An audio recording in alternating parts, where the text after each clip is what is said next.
This podcast is brought to you by Progressive Insurance. Do you ever think about switching insurance companies to see if you could save some cash?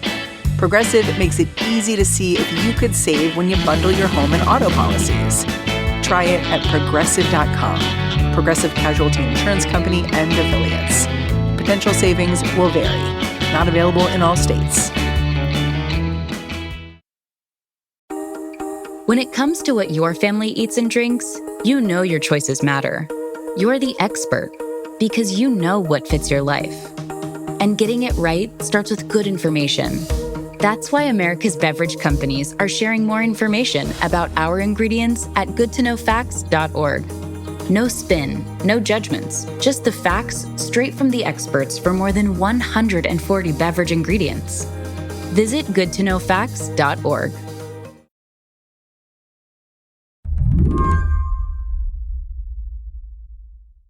Earlier this month, Slate's Alex Salmon found himself in a rec center parking lot in outer Los Angeles. He was about to watch a covert operation unfold in real time, and the sun had not even come up yet. I think I rolled into the parking lot around 5:45. You needed a passcode, right? Yep. So I rolled in there at 5:45 in the pitch dark, and someone asked me if I was there for the knitting club. The so-called knitting club was actually a group called the Harbor Area Peace Patrol. Every morning, they go to local schools, donut shops, Home Depots, and look for signs of law enforcement. Then they push messages out on Instagram, declare a location clear or not. Sometimes they send out pictures of vehicles and license plates they say are suspicious. Yeah, that's the bulk of it. By 6 o'clock, everyone's basically on the road doing reconnaissance, effectively driving around, keeping an eye out, and it goes from there. Doing this work means looking at the world around you differently, seeing any public space as a place that could transform into a staging area. Like this guy Jay, who I spent some time with, he was like, I will never look at a Home Depot parking lot the same again for as long as I live. And it makes a lot of sense, right? What they figured out is basically like, where are the places where ICE can amass vehicles, where it can gather, and then it can strike basically in short range. Who's actually willing to show up and do this work like at 6 a.m. every day? In this case, it was like mostly like teachers and nurses. There were a handful of people who had remote jobs or work from home arrangements, but it was really like a lot of people who were working public sector jobs or you know, like really demanding in-person jobs as well.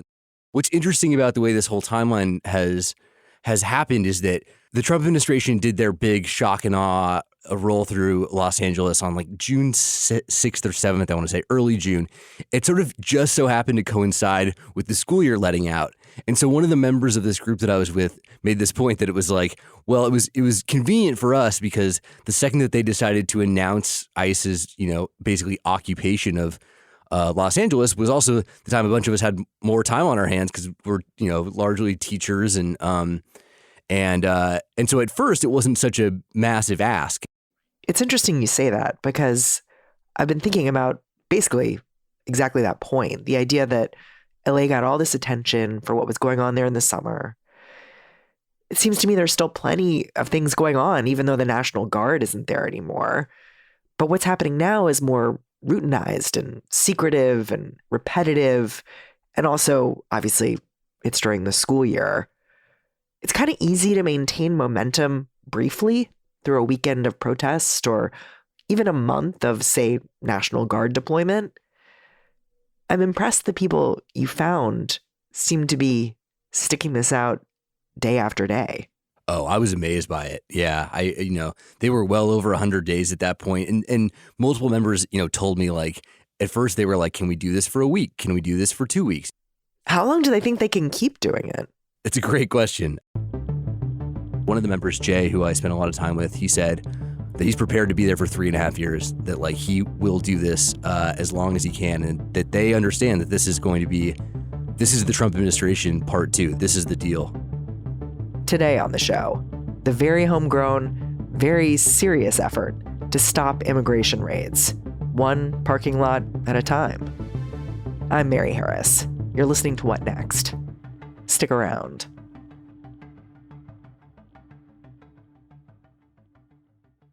This episode is brought to you by Saks Fifth Avenue.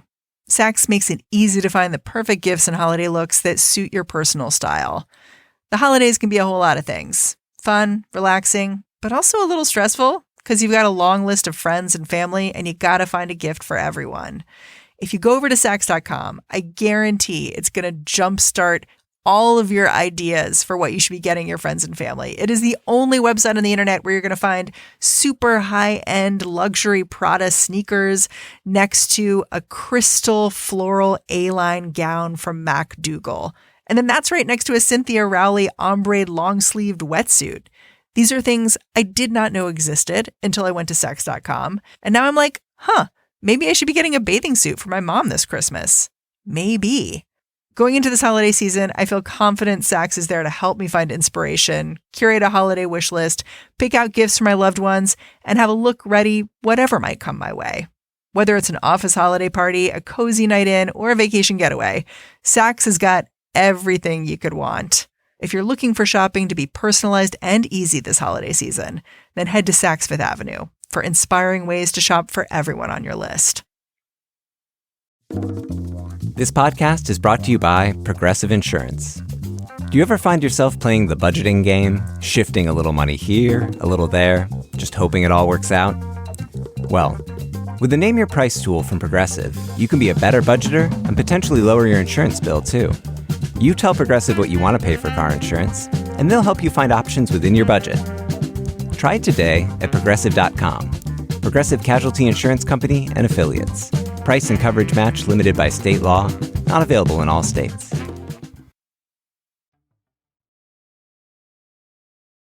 We've been seeing so many large-scale raids all over the country, especially in Chicago. You spent time in LA. But I do want to talk to you before we really get into it about what it is about Los Angeles, more specifically the South Bay, that made you want to get your up-close view of what's happening with ICE there. One thing that really drew me to LA specifically was the presence of Greg Bovino.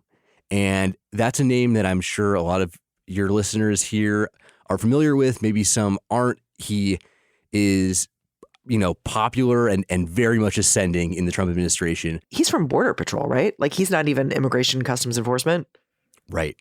Absolutely. It's very hard to keep this stuff straight, by the way. And when you're out on the road in the world, I have no idea. Like if I'm looking at when we were out there doing this stuff, it's like, are you looking at ICE? Are you looking at Border Patrol? Are you looking at HSI, which is Homeland Security Investigations?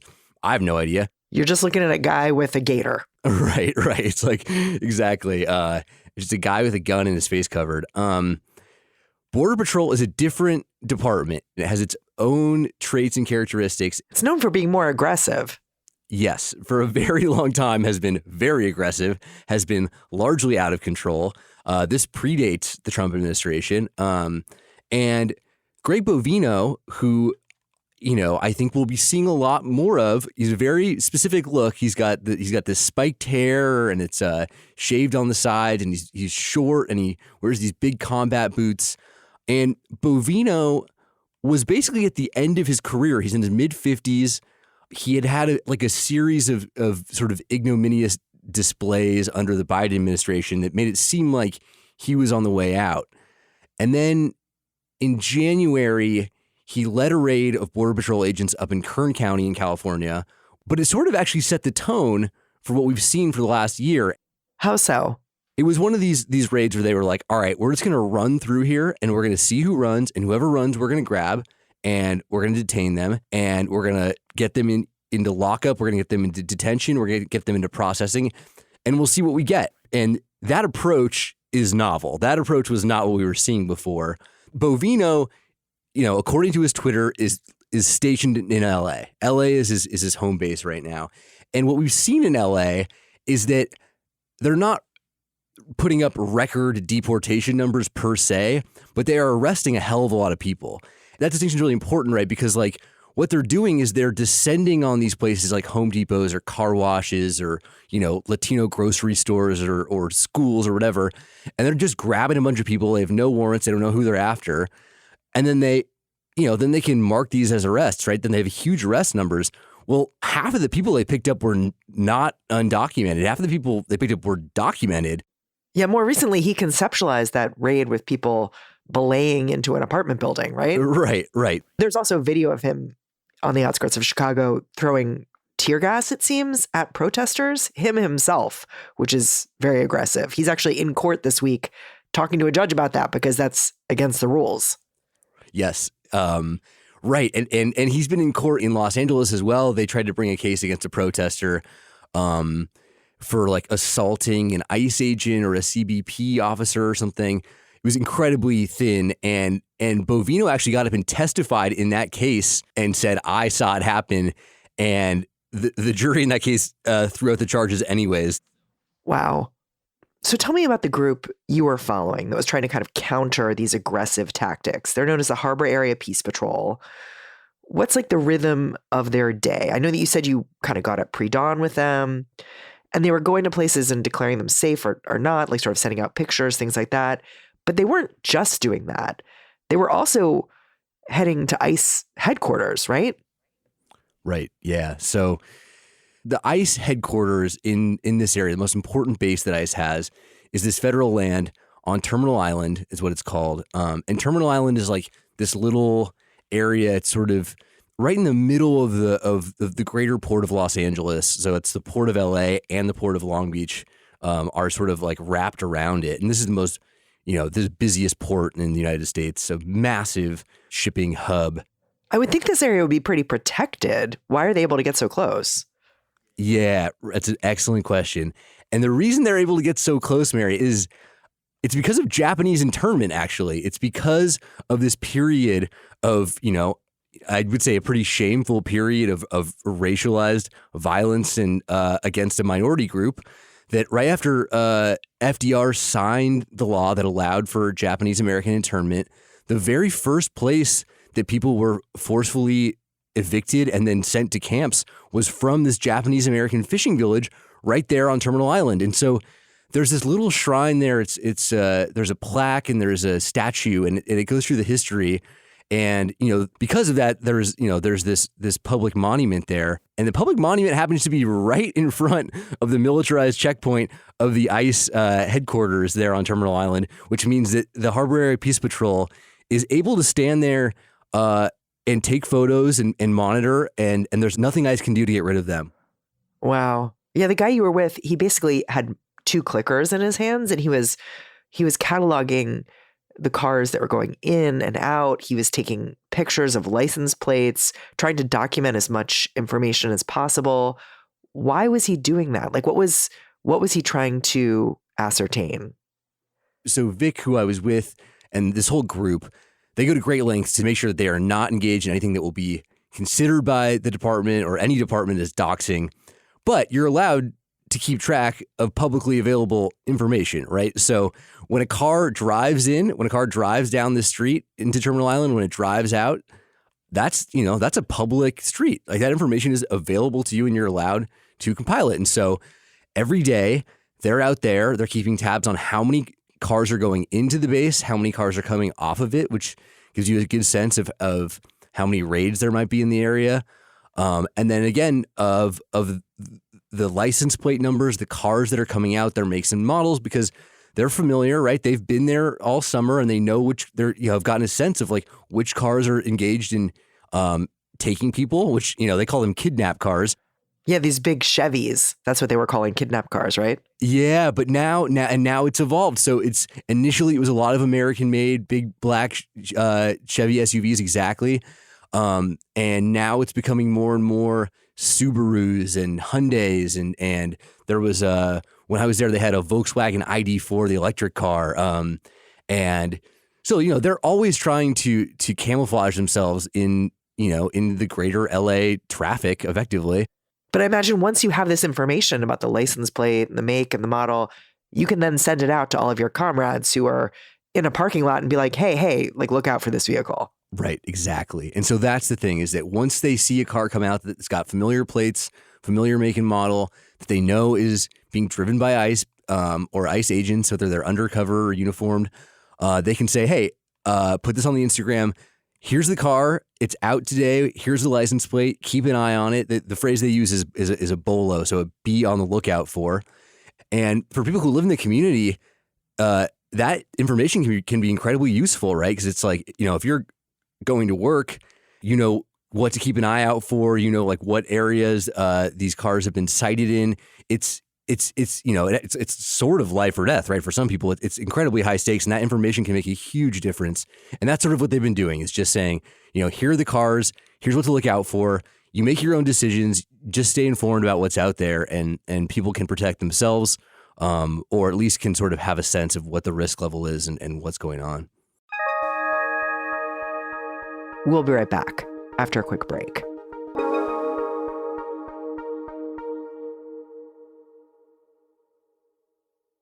This is a real good story about Bronx and his dad, Ryan, real United Airlines customers.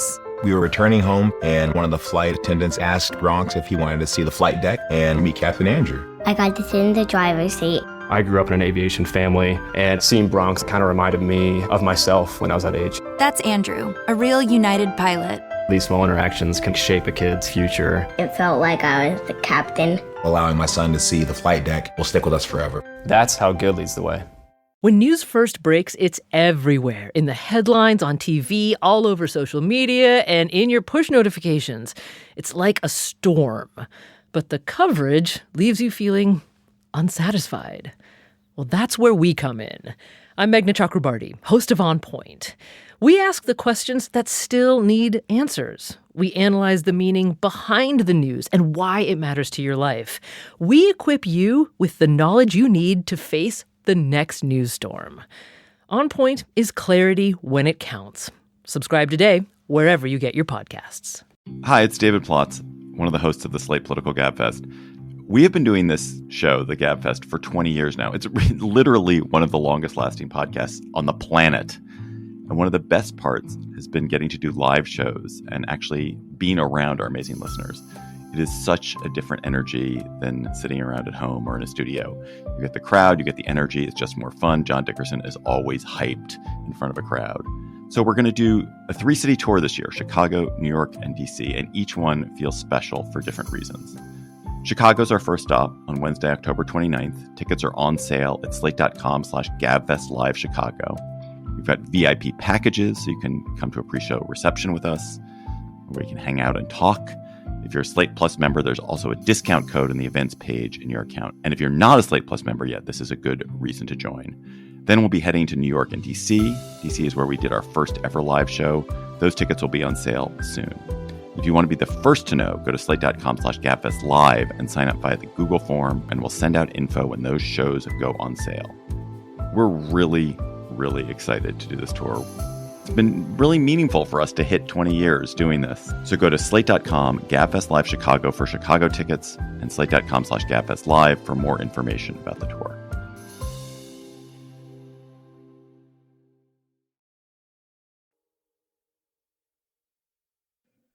So let's talk about the way the Peace Patrol has been helping business owners and workers directly, because they're also information sharing, not just through Instagram or social media, but actually going into places like Home Depot parking lots when ICE isn't there to just get to know folks, give them advice. Yeah, it's a really interesting, it's such an interesting arrangement. Yeah, I was struck by what happened when the Peace Patrol worked directly with this car wash, Lucky 7, and then ICE did come to the car wash. I guess maybe start by telling me what they had informed the workers and the management ahead of time. What had they told them they could do to keep themselves safe? Because in some ways it was just really practical advice. Right. So this is like in the old days, in the good old days, like a couple months ago, we might have said this is like know your rights training. And which is to say, like, when the police show up, you have rights and you can do whatever. And you say this, you don't say that. You ask for a lawyer. Obviously that stuff is all out the window now because there really aren't any rights. And so what they're doing is sort of modified know your rights training, where they're saying, if ICE shows up and they don't have a warrant, what they're going to say is probable cause is they are going to run at you. And if you run away, they're going to say that's probable cause. So if you run, you better get somewhere that is going to be safe. And that can be, behind the locked door, a bathroom door, a closet door. Sometimes just getting in a car and locking the door is enough. That's like such a pro wrestling move, by the way, to just like run at someone and it's like you're charging them. Yes, totally. And that's a really good comparison to make because obviously the WWE is never far behind with the Trump administration. So what happened when ICE showed up at Lucky 7, the car wash? Like, did the training help? Yeah, it was so interesting to me because there was a member named Gina of the Peace Patrol who was at Lucky 7. She sat there for like an hour almost and declared it all clear. And then within a few minutes of her leaving, I mean, she lived like 5 minutes from this car wash and she wasn't even home yet. ICE pulled up with 3 cars. They blocked off the street on 2 sides. They raided the car wash. It was like in and out in 2 minutes. And they managed to take someone who was a 55-year-old employee, and they arrested him. They threw him in the car. They drove off. That was that. There were a number of other employees there who ran and managed to hide. And when I got there with the other members of the Peace Patrol, so that was a few minutes after that, they were like, all right, we got to get these guys out of here safely because there was fear that ICE would come back.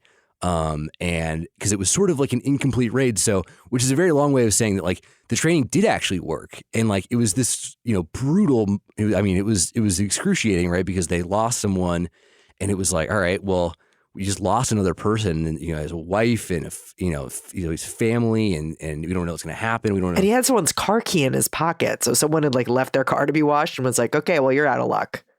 Yes, and apparently that happens all the time now. It's very commonplace. They've made car washes a priority, and so people who drop their car keys off to get the car washed, oftentimes ICE will snatch the person who has the key in their pocket because they're using it to clean the car.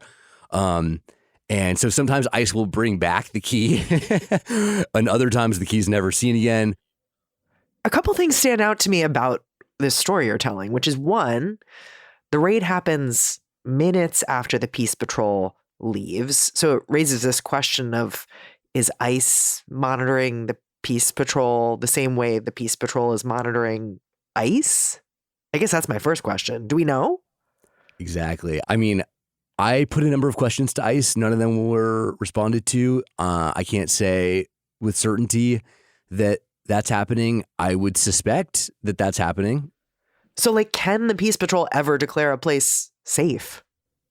It's a really good question. It's really, and I think some of them were struggling with that a little bit. Like, you do the best that you can, but this is a department with tens of billions of dollars, right? Like this is a department that's now funded on par with the entire military of the country of Turkey, right? So the hope, I think, from the perspective of the Peace Patrol is like, well, if we can make it more difficult, if we can slow it down, if we can, in the case of Lucky 7, right? They got one person. If there was no one there, if they hadn't done this training, would they have gotten 3 people?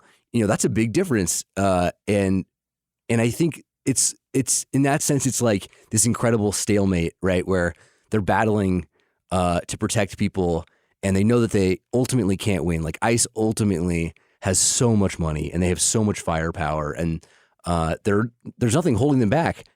Yeah. I mean, it struck me too how different members of the Peace Patrol saw things a little differently. Like you documented clear frustration from some folks who were like, "Ugh, I can't believe this happened right after we left," essentially.